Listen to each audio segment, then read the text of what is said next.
Les médias n'ont pas besoin d'une chape de plomb qui les oriente. Ils s'orientent eux-mêmes, dans le sens du vent, si je puis dire. Macron, à mon avis, n'a pas besoin vraiment de pousser pour que le système à la tête duquel il se trouve soit défendu dans les médias, notamment les médias publics.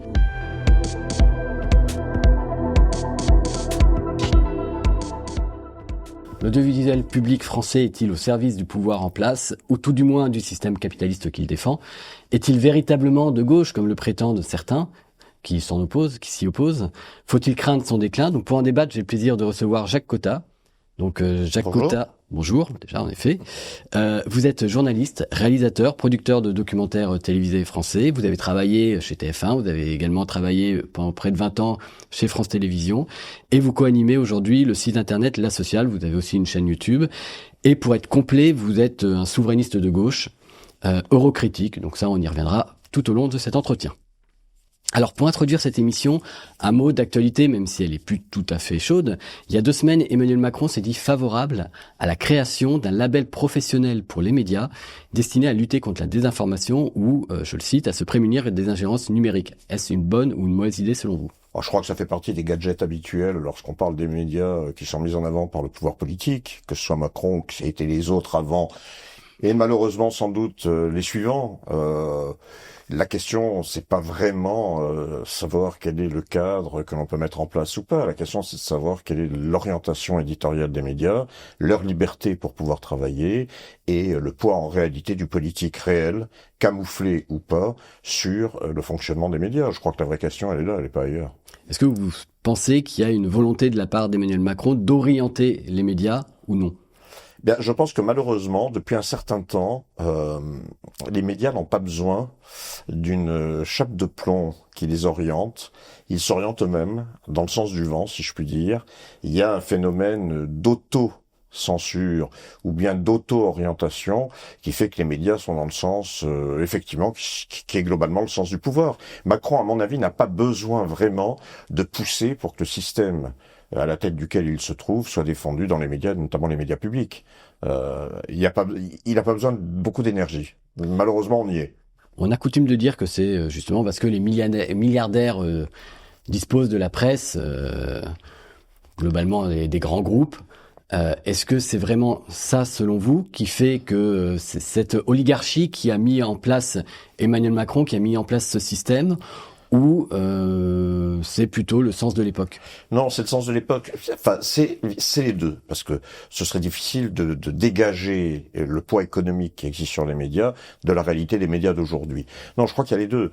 C'est d'abord le sens de l'époque. Avant Macron, le problème a surgi dans les médias d'une espèce de orientation qui dégage des médias du travail objectif qui devrait être le leur.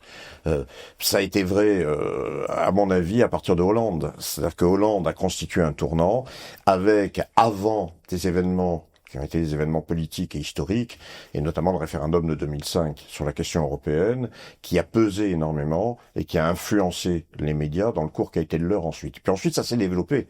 C'est-à-dire que ensuite, très vite, il y a une espèce de direction, de poigne de fer qui s'est installée dans les médias, qui fait que les médias n'ont plus pu fonctionner et ont pu fonctionner de moins en moins comme ils auraient dû le faire, jusqu'au moment où aujourd'hui, je crois, l'orientation des médias est terriblement claire, dans le sens effectivement du macronisme, de l'ultralibéralisme et de toutes les théories à la mode, le wokisme et autres, mais ça on pourra y revenir. On va y revenir. Tout ça est malheureusement à la une des médias et notamment des médias publics. Alors justement, donc pour entrer dans le vif du sujet et parler de France Télévisions, quel regard vous portez sur cette ancienne maison qui a été la vôtre? Est-ce qu'on peut dire aujourd'hui que France Télévisions est une télévision macroniste? Je pense qu'on peut dire que France Télévisions n'est plus une télévision comme elle devrait l'être. Moi, j'ai connu France Télévisions dans les années, ça va nous rajeunir, dans les années 90, où il était possible, notamment dans mon domaine, qui était le domaine de l'information, de travailler sur des sujets réels, sans avoir de vision extérieure qui vous impose un point de vue quel qu'il soit, et sans censure aucune. Ça discutait avant des thèmes, ça discutait du traitement avant, et puis à partir du moment où tout le monde était d'accord, notamment la direction de la chaîne, sur ce qui allait être fait, on vous foutait une paix royale pour le faire, et vous pouviez le faire. Et puis petit à petit, ça s'est transformé dans tous les domaines pour être de moins en moins possible. C'est-à-dire que la liberté, qui était la liberté du traitement, a été entravée. Et c'est vrai, comme je vous l'ai déjà dit, je pense qu'un des tournants, ça a été 2005, pour des raisons politiques et en même temps des raisons sociales à l'intérieur des chaînes de télévision. Et puis ensuite, ça a été le poids politique qui a pesé de façon consciente. Et à mon avis, à partir de la présidence de Hollande, ça a été très fort. C'est-à-dire que le poids s'est imposé jusqu'à Macron, où alors là, ça a été... Alors, je ne suis pas sûr d'ailleurs qu'il y ait eu autour de Macron un cabinet occulte qui ait dit il faut que ça se passe comme ça. Je pense que malheureusement, les choses ont été intériorisées et que les directions à l'intérieur des chaînes publiques ont elles-mêmes pris les devants pour être en phase avec le pouvoir politique qui était en place et avec la demande qui allait être la sienne. Alors, ce qui est intéressant, ce que vous l'avez abordé 2 fois, c'est le fameux référendum de 2005. On aurait pu penser que, vu l'élan populaire en faveur du non, les chaînes allaient finalement plutôt répondre à cette exigence, plutôt se coller à cette évolution de la société. Et c'est plutôt l'inverse qu'on a constaté. Ah, ben c'est complètement l'inverse, mais dès le début d'ailleurs, parce que moi j'ai des souvenirs comme ça. Vous savez, à chaque étage du siège de France Télévisions, il y a des machines à café. Et la machine à café, c'est un point de regroupement où, à des heures précises, les gens se retrouvent, se rencontrent, prennent leur café, échangent 3 mots et retournent bosser. Eh bien, la machine à café, c'était clair. En dessous de 2005 par mois, c'était non. Au-dessus, c'était oui. Et alors, le clivage était social, politique et économique. C'est-à-dire que c'était assez net. Et, comment dire, très vite, on s'est rendu compte que la prise de position privée, interne, alors n'en parlons pas, publique, ou même exprimée dans les sujets, en faveur du respect du vote populaire, avant en faveur du non, et ensuite du respect du non qui avait été majoritaire, était une chose qui était quasiment interdite à l'intérieur de France Télévisions. Moi, je me rappelle, on avait sorti un texte à l'époque qui s'appelait « Le non censuré dans les médias, ça suffit ». Et on pensait, très honnêtement, histoire de porter un drapeau de dignité, être une quinzaine, une vingtaine à signer ce texte, c'est terminé. On a été submergés. Ça a été, à l'intérieur des chaînes de services publics, des centaines de signatures qui ont afflué en 24 heures. Des centaines. C'est-à-dire qu'on était débordés, on savait même plus ce qui se passait. Et puis, mis sur Internet, ça a été des milliers et des milliers. Je crois qu'on a atteint plus de 20 000, 25 000, enfin bref. Après, on a arrêté d'ailleurs de faire signer, ça servait plus à rien, je veux dire. La chose était dite. Et je me souviens, moi, des réactions. C'était à l'époque, c'était Christine O'Krent, c'était à l'époque des directions de chaîne, je sais plus exactement qu'il y avait d'autres, peu importe, mais qui étaient extrêmement violentes contre ce type d'initiative et contre ce type de position.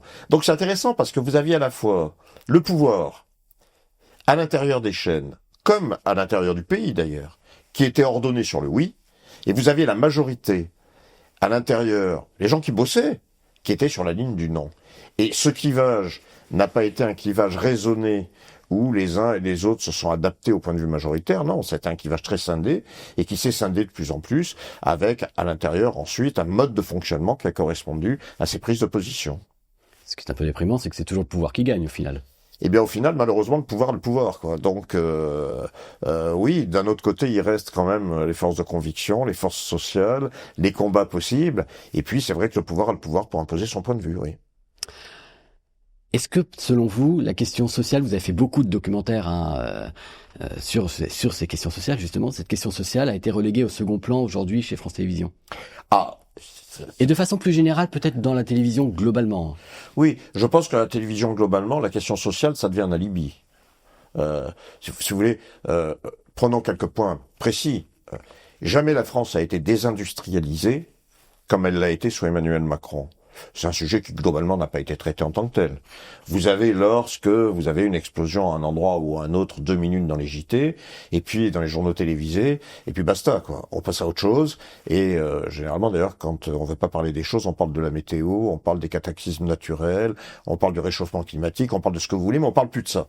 Bon, et c'est vrai que ces questions-là ont été largement reléguées. Moi, un des derniers documentaires que j'avais fait, c'était dans le secret de la violence sociale, où j'étais allé chez Goodyear. J'étais allé notamment dans toute cette région où il y avait un certain nombre de boîtes qui étaient dévastées, avec notamment des occupations qui duraient depuis des mois et des mois, bon, et des gens qui étaient franchement dans des situations extrêmement difficiles. Bien, je dois dire que lorsque j'ai fait ce documentaire, ça a été...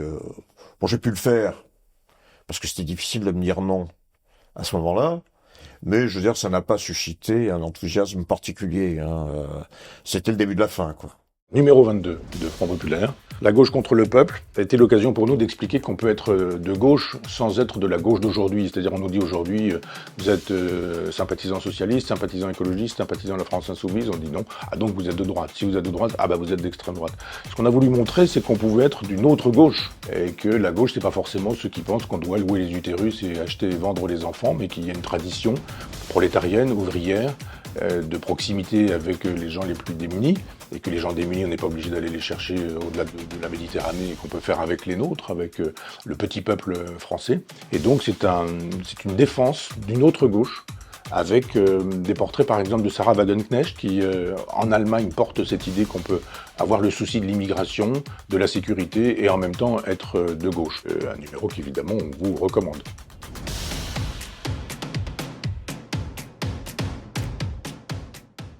Est-ce qu'il n'y a pas, au fond, dans le désintérêt de cette question, celle, finalement, du vote RN-LFI? Alors, je m'explique. Par idéologie ou par visée politique, on n'a pas envie de faire le jeu de, vous connaissez la fameuse expression, faire le jeu du Rassemblement national, ou même faire le jeu de la France insoumise aujourd'hui. Est-ce qu'il y a cette volonté politique manifeste de ne pas utiliser, de ne pas s'intéresser à ces sujets pour cette question-là, ou c'est simplement peut-être du mépris ou un manque d'intérêt? Et je crois que là aussi, je pense que sans doute toutes les explications trouvent leur place. Bon, c'est clair que faire parler un ouvrier à la télévision, c'est risqué, parce que l'ouvrier il vous parle de la vraie vie. Et la vraie vie, c'est pas la vie qu'on a dans les bureaux ministériels, qu'on a dans les bureaux de direction de télévision. C'est pas celle qu'on envisage dans un cadre un peu feutré où tout va bien, on est dans le meilleur des mondes. La vraie vie, elle est compliquée, elle pose des problèmes, des antagonismes sociaux, elle pose des questions aussi vulgaires et terre à terre que celle du salaire, que celle de l'emploi, que celle des services publics, toutes ces questions-là.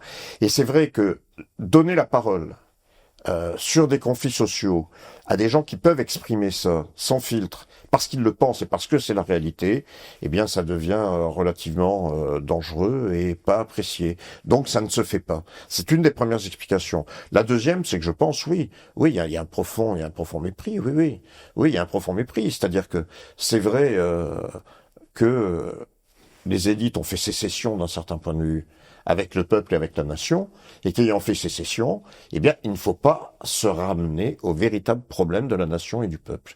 Et donc, je pense que c'est une des deuxièmes raisons pour lesquelles ces questions sont mal traitées ou ne sont pas traitées à la télévision. Et alors, c'est un peu vrai partout, parce que, regardez, des chaînes qui, par exemple, sont assez proches du Rassemblement national, ou qui en tous les cas ne sont pas critiques vis-à-vis du Rassemblement national, ne prennent jamais le Rassemblement national sous cet angle. Pourtant, le Rassemblement national sous cet angle dit des choses qui sont pas toujours idiotes, si on part des points de vue précis qui sont exprimés. Si vous avez dans le nord de la France les sections syndicales, qui sont les sections syndicales combatives, rassemblent un certain nombre de militants du Rassemblement national, et ça c'est indiscutable, c'est incontournable. Et donc, si vous voulez, c'est jamais sous cet angle-là que les questions sont prises non plus. Donc les questions sociales, que ce soit d'un côté ou que ce soit de l'autre, sont généralement mises sur le côté et ne sont pas traitées comme elles devraient l'être à partir du fond des questions, du fond des problèmes. Et justement, vous qui avez été, qui avez suivi ces ouvriers, qui avaient interrogé, qui les avaient mis en lumière, comment vous expliquez ce basculement qu'il y a eu dans les années 90-2000 de cette France ouvrière qui votait jadis communiste, socialiste avant le tournant de la rigueur, et qui justement s'est mise à voter RN, et une petite partie quand même, il faut pas l'oublier, LFI, mais une grande partie RN. Mais je pense que si vous voulez, il y a une explication qui est rassurante pour les grands de ce monde, qui en gros serait de dire que les ouvriers ont quitté la gauche. Ben, je pense que c'est exactement le contraire. La gauche a abandonné les ouvriers, et donc dans cet abandon, il a bien fallu aller quelque part. Je crois qu'il y a un texte significatif qui a été repris par la gauche et qui d'ailleurs aujourd'hui est repris par LFI et par Mélenchon sans qu'ils le disent ouvertement, mais dans les faits, et qui d'ailleurs peut expliquer d'un certain point de vue la dérive de la France insoumise sur des aspects très particuliers et très précis. Ce texte, c'est celui de la Fondation Jean Jaurès, qui a expliqué dans les années 2008 qu'en gros, les ouvriers avait tendance, d'une part, à être minoritaire dans la société, d'autre part, à aller plus vers le Rassemblement national. Je me permets de vous interrompre, c'est pas le texte Terra Nova plutôt ? Terra Nova, absolument, oui. Je vous ai dit ? Jean Jaurès. Non, pas. Je suis désolé, oui. Non, tout à fait. Vous avez raison, bien sûr, bien sûr. C'est le texte Terra Nova qui est un texte, à mon avis, qui constitue un tournant. Ce texte de Terra Nova, donc, qui explique que les ouvriers prennent un cours qu'il faut laisser de côté, qu'il faut abandonner, et qu'il vaut mieux donc se diriger vers de nouvelles couches dans la société. Ces nouvelles couches, d'ailleurs, il les énumère. C'est les immigrés, c'est les minorités, etc., etc. Bon. Donc, ça veut dire que c'est un abandon que la gauche opère vis-à-vis des ouvriers. Et ces ouvriers, à partir de là, ils gardent leurs problèmes, ils gardent leurs sujets, et ils essaient tant bien que mal de combattre sur les sujets qui sont les leurs, et donc globalement, eh bien ils vont où ils peuvent. Et le Rassemblement national a compris la chose. Le Rassemblement national reste sur un certain nombre de questions assez fermes, et ces questions trouvent un écho. Ces questions, c'est la nation, c'est l'indépendance, c'est la souveraineté, bien que ce soit dans les faits très largement abandonné aussi. Quand on voit les tournants du Rassemblement national vis-à-vis de l'Europe, notamment et de l'Union européenne, bon, ça c'est, ne rentrons pas dans le détail. Il n'empêche que pour l'affichage, c'est comme ça que c'est présenté, que ça a été présenté. Et c'est là-dessus, à mon avis, qu'ils ont raflé une certaine mise, que la gauche a abandonné et qu'elle leur a offert. C'est intéressant ce que vous dites, parce qu'on pourrait aussi penser que les évolutions du RN, notamment sur la question européenne, pourraient faire partir également les ouvriers de ce parti. Oui, mais on n'en est pas là encore. Et je pense que c'est globalement ce qui va s'annoncer, ce qui va se préparer. Parce que si vous voulez, le Rassemblement national peut globalement expliquer ce qu'il veut sur qui correspond aux aspirations globales d'une frange importante du monde ouvrier. Il peut le faire, ça.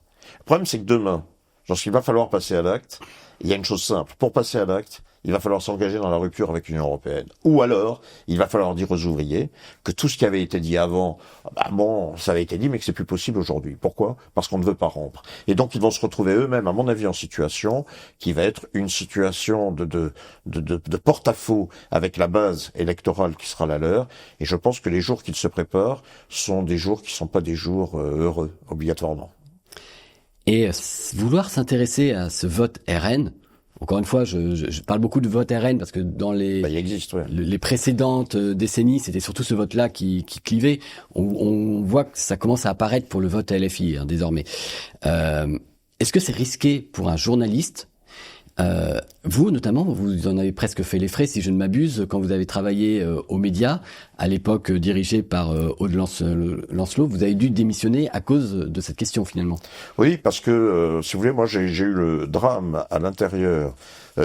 Déjà, au départ, moi, aux médias, j'avais posé un problème, qui était le suivant. Je m'occupais d'une émission qui s'appelait Dans la gueule du loup. Et je voulais une paix royale dans cette émission. C'est-à-dire qu'évidemment, je voulais discuter avant avec la direction du média sur ce que nous allions traiter, la façon dont allait le traiter, qui j'allais inviter, tout, il n'y a pas de problème. Mais par contre, une fois que c'était lancé, il fallait pas venir se mettre au milieu sur la façon de dire les choses, sur ce qu'il y avait à dire, pas à dire et tout. Je traitais le sujet comme je l'entendais. Ça s'est très bien passé pendant un an. Et puis, un jour, je propose un sujet sur l'Italie, à l'époque où Salvini donc est en pointe, en disant la chose claire qui est la suivante: Macron a une politique sociale en France qui est nettement plus dangereuse que la politique sociale qu'affiche Salvini. Donc, il y a un affichage d'étiquette et il y a une réalité qu'il faut aborder en tant que telle, sans avoir peur de le faire. Alors là, ça a été terrible. Parce que je ne m'y attendais pas, mais j'ai quasiment été traité d'agent du fascisme à l'intérieur du média. Enfin bon, un truc de fou, oui. Un truc de fou. Donc j'ai demandé à ce que Raison soit gardée. Raison n'a pas été gardée, donc j'ai compris que j'avais plus ma place aux médias, donc je suis parti du média. C'est intéressant ce que vous dites par rapport à Macron. Est-ce que vous souscrivez à l'idée d'un extrême centrisme ? Ah non, moi je souscris à l'idée, non pas d'un extrême centrisme, parce que je trouve que toutes ces notions, très franchement, n'ont plus grand sens. La gauche, la droite, le centre, l'extrême centrisme, l'extrême gauche, l'extrême, etc. Tout ça ne veut plus rien dire si on parle des vrais problèmes. Les vrais problèmes, ce sont ceux auxquels les Français sont confrontés. C'est la politique qui s'impose aux Français. Or, par rapport à ces vrais problèmes, si vous voulez, je trouve que Macron, lui, a une politique qui est extrêmement plus dangereuse aujourd'hui que tous les autres. Moi, quand j'entends la gauche, notamment, et la France insoumise, qui fait du danger Rassemblement national et du fascisme l'alpha et l'oméga de leur politique, je pense qu'ils oublient juste une chose, c'est qu'aujourd'hui, celui qui est au pouvoir, c'est Emmanuel Macron, et que la politique d'Emmanuel Macron est en train de liquider la France beaucoup plus que ce que tous les autres pourraient le faire s'ils étaient au pouvoir dans les mêmes conditions. Donc, je ne souscris pas à l'idée d'un extrême centrisme, je souscris à l'idée d'un extrême danger dans la politique macronienne, qui malheureusement se confirme depuis 2017 et qui ne peut, dans les 2 ans qui restent, que s'accentuer à tout point de vue, industriel, économique, social, politique, démocratique. Enfin, je veux dire, si vous voulez, il y a un exemple simple, c'est les Gilets jaunes, à mon avis, dont il faut quand même dire un mot. Je veux dire, celui qui a fait tirer quand même sur les Français, c'est Emmanuel Macron. On a tendance à l'oublier. Il a donné l'ordre aux forces de répression, aux forces de police, de tirer sur les Français parce qu'ils avaient un gilet qui exprimait un certain nombre d'aspirations. Bon, alors, après, je veux bien qu'on me parle du danger qui serait ailleurs, mais celui-là, c'est pas un danger, c'est une réalité. Et donc, voilà, je pense qu'il faut remettre les choses à leur place. On en revient à notre discussion de départ, c'est que finalement, ce bilan d'Emmanuel Macron, dans les médias, vous en entendez pas vraiment parler, en tout cas pas dans ces termes-là, si ce n'est dans les médias alternatifs. Ça me rappelle un souvenir. J'en ai fait l'expérience parce que le dernier documentaire que j'ai proposé à France Télévisions, et ça a été à partir de ce moment-là que j'ai considéré qu'après 20 ans, je n'y avais plus ma place, c'était l'élection de Macron. Macron, c'est intéressant comme journalistiquement, j'entends. Moi, ça m'intéressait de savoir comment un homme qui, 2 ans avant, était un illustre inconnu. Certes, il y avait des réseaux, ça, indiscutable, Commission Attali, la Banque Rothschild, l'Élysée, enfin, le ministère de l'Économie, bon, indiscutablement, des réseaux, un homme capable de les constituer, de les alimenter, tout, il n'y avait pas de problème. Mais comment cet homme, qui dans les sondages fait 2% de reconnaissance, 1 an et demi, 2 ans avant l'élection présidentielle, est élu président de la République. Et donc, ça m'intéressait d'enquêter sur comment Macron y est arrivé. Comment un inconnu peut arriver au plus haut sommet de l'État. Et donc, j'ai proposé ce documentaire, une fois qu'il était élu. Alors, je vais vous dire qu'à ce moment-là, je suis tombé sur des gens qui m'ont regardé gentiment, mais j'ai vu dans leur regard qu'ils avaient en face d'eux un fou allié, qui ne se rendait pas compte de ce qu'il disait, de ce qu'il proposait, et qui manifestement organisait un suicide en direct. Donc, j'ai pas bien réalisé sur le moment, parce que moi j'étais resté avec un certain nombre d'illusions sur ce que le service public pouvait encore être. Et pourtant, ça cognait depuis un moment. Mais alors à partir de là, vous savez, c'est le phénomène classique, on vous répond plus, vous avez votre projet, vous travaillez, on verra demain, on verra après-demain, on verra le soir après-demain, un jour on voit plus du tout, on a compris, on s'en va, et puis voilà, c'est ce qui s'est passé.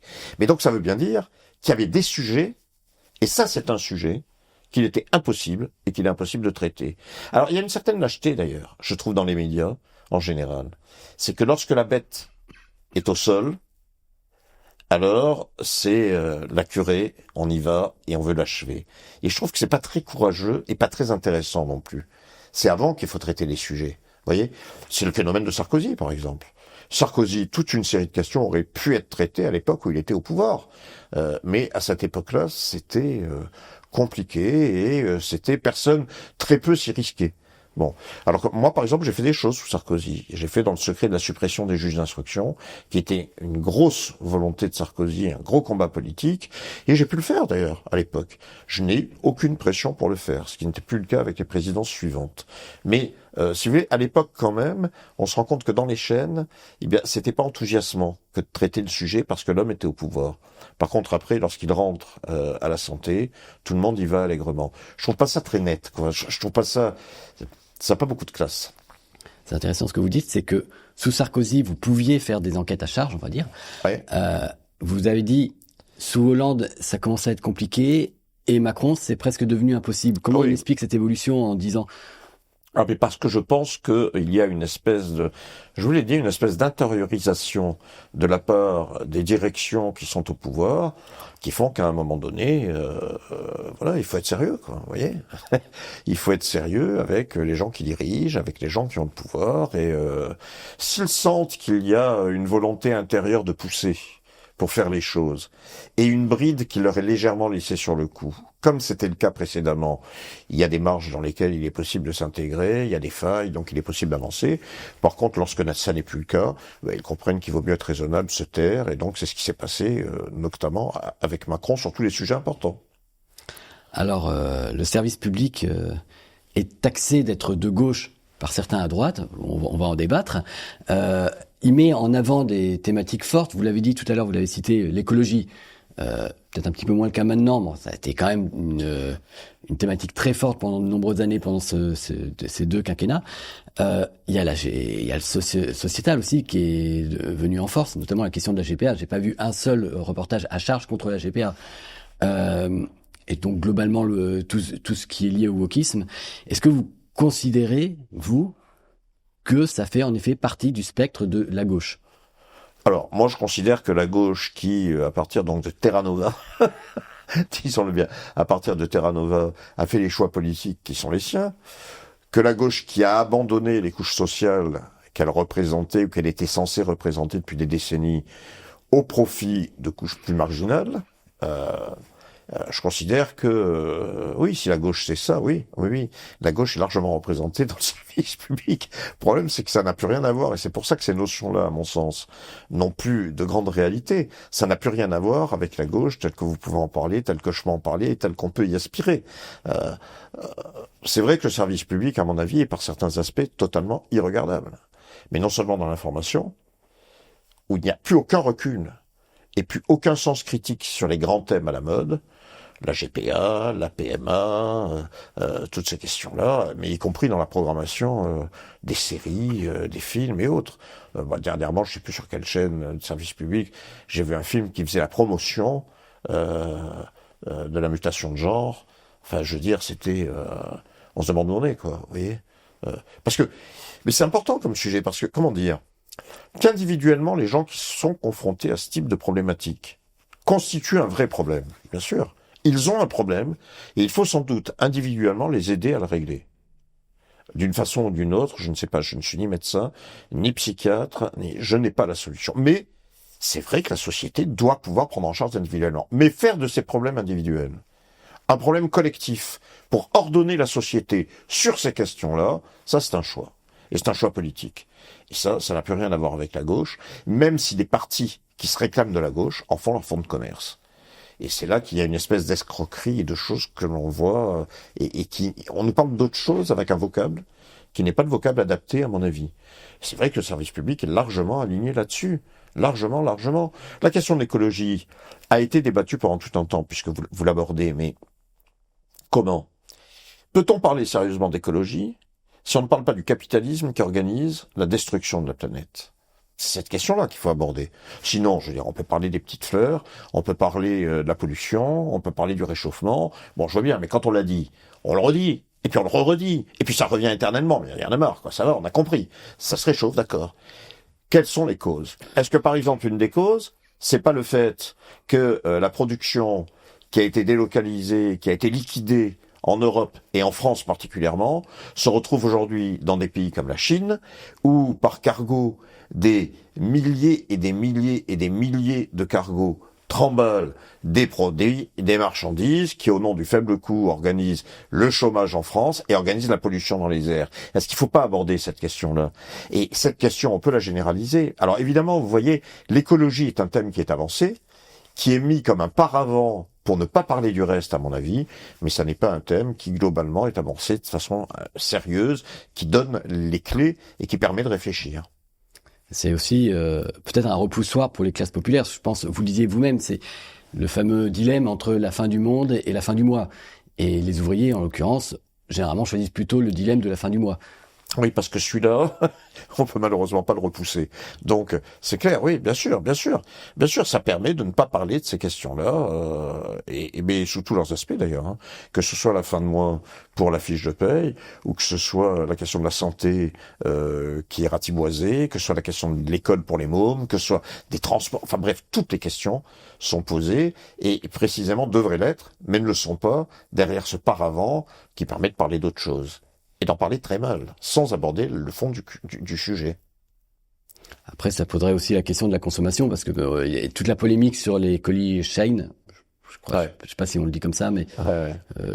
C'est des produits à bas coût. Les ouvriers ayant peu de pouvoir d'achat vont sur ces produits à bas coût qui potentiellement prennent des emplois en France.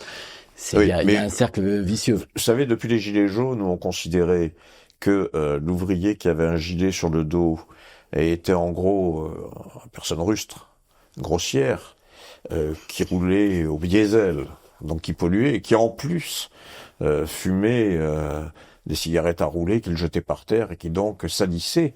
Depuis ce temps-là, je veux dire, on considère qu'en effet, le responsable de tout cela, c'est le type qui n'a pas de pouvoir d'achat, qui va acheter des produits absolument à bas coût, qui viennent d'ailleurs et qui donc sont éléments de pollution et de réchauffement et tout ce qu'on a dit, ou alors qui se nourrit très mal. C'est lui qui est responsable, plutôt que le contenu de sa feuille de paye, de sa force de travail et du système qui le met dans cette situation. C'est tellement simple. Alors, il y a un autre sujet qui est pas simple et qui est tabou. On l'a déjà bien abordé, mais on va quand même y consacrer un petit peu de temps aussi. C'est la question de l'européenne dans les médias. On a 36% globalement de Français qui sont pour une sortie de l'Union européenne dans les sondages. C'est un chiffre relativement stable. Et on a l'impression que ces 36%, ils n'existent absolument nulle part à la télévision. On a eu des élections européennes il y a 1 an et demi. On les a oubliées avec la dissolution juste après, mais elles ont eu lieu. La question du Frexit n'a jamais été véritablement abordée. Les candidats frexiteurs ont été invités en fin de soirée à débattre avec le parti animaliste, le parti écologiste citoyen, bref, ça a été totalement dilué. Et le terme Frexit était utilisé pour décrédibiliser les propositions des adversaires, notamment du Rassemblement national. Donc, comment on fait pour que la télé redonne de l'expression à ces 36%? Et pourquoi ne le fait-elle pas? Ça, on l'a déjà un petit peu abordé aussi. Elle le fait pas déjà parce que ça, c'est ce qu'il y a de plus simple, sans doute. Elle le fait pas parce que le faire, c'est donner la parole à des gens qui mettent en cause directement le système. Et donc, comme c'est le système qu'il s'agit de défendre, on leur donne pas la parole, donc la question est réglée. Bon. Schématiquement, mais on se comprend. Bon. Ça, c'est assez simple. Je pense que, l'absence de ces 36% à travers des représentants, pose plusieurs problèmes. Premier problème, c'est le problème des représentants de ces 36% en question. C'est vrai qu'un certain nombre de gens sont partisans du Frexit, ou sont partisans au moins d'un autre rapport à l'Union européenne et à l'Europe. Bien. Le problème, c'est que on se rend compte qu'ils sont relativement incapables de structurer et d'ouvrir une perspective aux 36% en question. 36% chacun dans son coin, mais 36% dans les urnes, vous ne les retrouvez pas.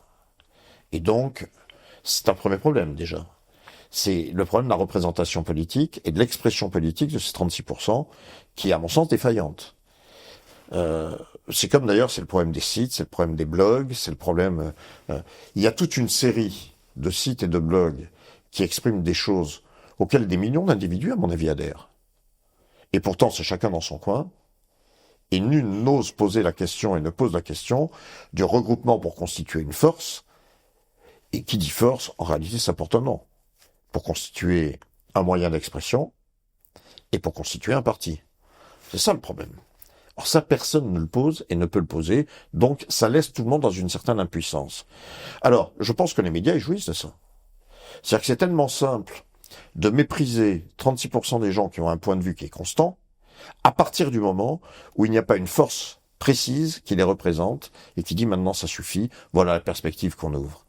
Donc on prend ces 36%, ou on les prend pas plus exactement, et puis on considère que si le peuple pense mal et si le peuple vote mal, il faut changer le peuple. Ça aussi c'est tellement simple, et c'est à mon avis globalement le point de vue que les médias ont de ces 36% et de cette position anti-Union européenne qui existe dans le pays et qui est extrêmement importante.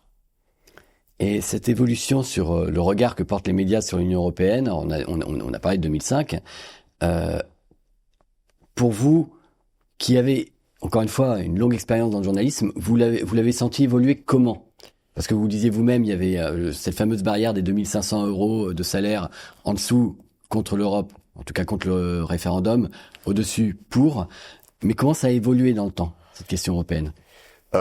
Je pense que c'est exactement comme le reste. Je pense que la question européenne a pu globalement être à peu près traitée jusque dans les années où la politique de perte d'indépendance, où la politique de soumission nationale a pris le pas, et où là, évidemment, de façon concomitante, la question européenne a pu être de moins en moins traitée dans les médias, ou alors l'a été, mais alors comme un élément de propagande absolument honteuse. Bon, il y a des chaînes, je ne vais pas rentrer dans les détails, mais On connaît tous des émissions et des chaînes où la question de l'Europe, c'est la promotion de l'Union européenne contre la réalité et contre tout ce qui peut déranger. Bien. Donc, je pense que c'est exactement lié à la perte d'indépendance et la perte de souveraineté de la nation et de notre propre pays par ces élites qui ont fait sécession et qui, à partir de là, l'Union européenne, elle prend la place qui est laissée vacante. Et c'est Macron, par exemple. Vous vous rendez compte que Macron ose affirmer cette absurdité qui est la souveraineté européenne contre la souveraineté nationale.